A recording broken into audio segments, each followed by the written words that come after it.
save our home, we must travel through the gateway to find new energy.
Built to handle many cars because it is obviously a top destination for endurance racing. So when you have a lot of traffic, racing at Fuji Speedway isn't too difficult, but well, of course, the fact that it will also present good racing. So a couple of drivers have already moved their way up to the top 3. So that is David Todd, who was the last driver to have set his qualifying lap time under a 128. So these are the top 3 drivers who have their lap times within a 127s.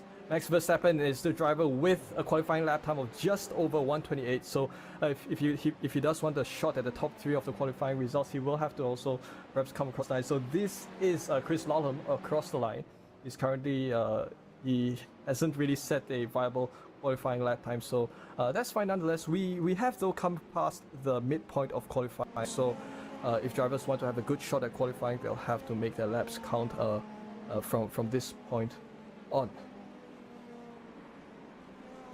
Yeah, and you can see these drivers may be struggling a little bit with the traffic as oh my goodness me, Lawlom completely out of shape heading in towards turn number 4 and 5. Caught it very nicely indeed, a highly skilled driver, but he's currently way down the order, 27th for Lawlom as of now. He's going to want to improve that certainly towards the end, because remember there is prize money for qualifying, folks, but we also reverse the top 15, so whoever is quickest in this qualifying session will be starting 15th for the first race.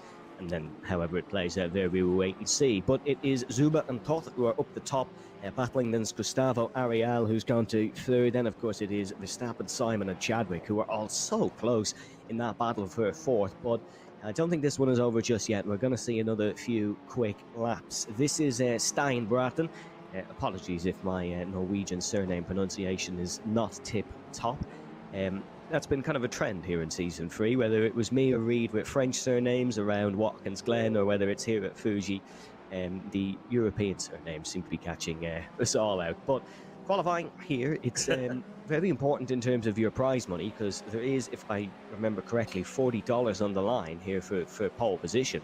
So you're going to want to get that if you are racing for a prize, but we will wait and see. Here comes Chadwick across the stripe on the floor. Let's see what he can do on his next endeavor around this Fuji Speedway. A lot of drivers coming in and out of the pits, a lot of drivers doing 2 outlaps. It's very important as well to manage your hybrid battery system here in these cars. They make a big difference.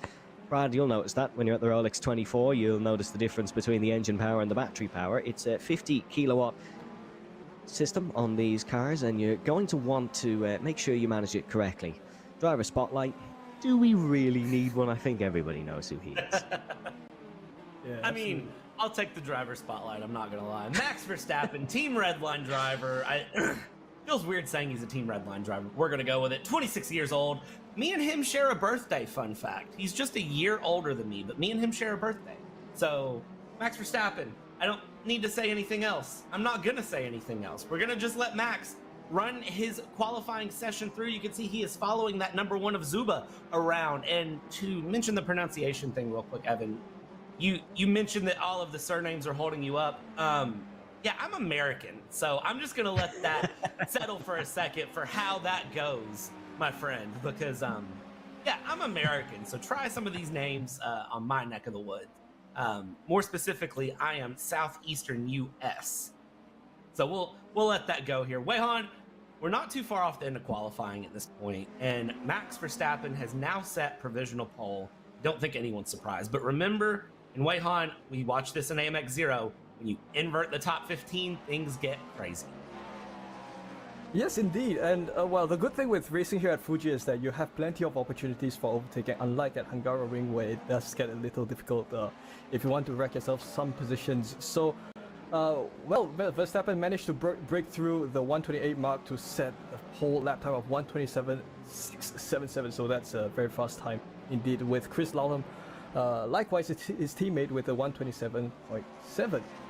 So we'll continue to observe Chris Lawlom as he comes upon the middle sector of Fuji Speedway. Well, racing here is a track that, well, apart from, it's quite a fast track, apart from that Dunlop chicane part, which kind of slows you down for quite a fair bit.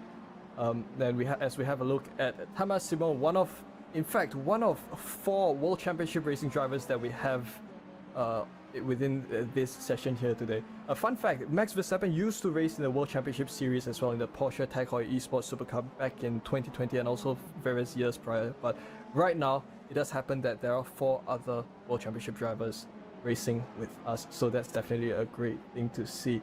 Thomas Simon with the VR headset right there, so it's always good to see drivers using VR, because that does mean that you do have a better perspective of corner entry as you take on the racetracks here, and that also will probably bring about a lot of advantages as Thomas Simon takes on his lap here. So around the final corner, as he goes for the run down across the line, let's see, his time to beat would be a 127.958, so let's see if Thomas Simon will also be able to be the next driver to break through the 128 mark. So, oh, he does so indeed. Thomas Simon up to 6th position, pushing off Will Chadwick as we have a look at some of the other drivers here, Evan.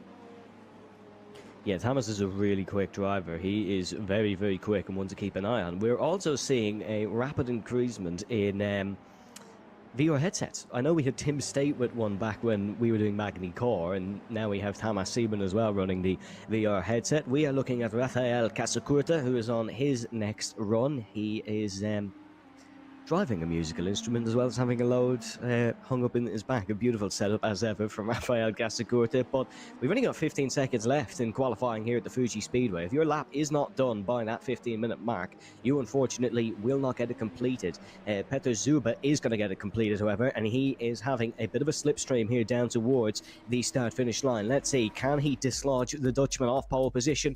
No, he just misses the start-finish line. I don't think he was tracking for pole anyway, but an exciting end to qualifying nonetheless. Yeah, a very exciting end to qualifying, and Max Verstappen, no surprise to anyone here, Max Verstappen, 127.677, your BenQ session winner here at AMX 10. Chris Lawlom, his teammate at Team Redline, just 4/100ths of a second back, and then just another thousandth of a second back. We go to Peter Zuba, and then David Toth, Gustavo Ariel, Tomas Simon, William Chadwick, Victor Miranda, Fabrizio Belziti, and Ollie Steinbraten will be P10 here. Now, we go ahead and we look around. It is going to be, of course, Kyle Gaspar, going into P11. And as you look through, remember, we invert the top 15 here at AMX. So what does that mean for Max Verstappen, who was so fast? He goes back to P15, and here's the thing, the top 20 were separated by less than a second. And so now you think about how fast that top 20 are. It is, it's kind of crazy to see that. Now, look at this, 30 cars, 34 in session, 30 cars qualified, 2.7 seconds the gap. And Wei-Han, we've got a very, very close field and some very, very fast and tricky cars. This only ends one of two ways. Well, we do in fact, what that means is that we do in fact have another fast driver, Josh Thompson, starting from pole for the first heat here at Fuji Speedway. So obviously Josh Thompson being out of Team Redline as well, so Team Redline is still going to have a good shot at starting up front. So Josh Thompson starts from pole with Florian Lebiger starting from second along the outside. Pedro Oliveira and Pedro Deed start from third and fourth position. We've got some of the other drivers, Kyle Gaspar and Stan Bratton,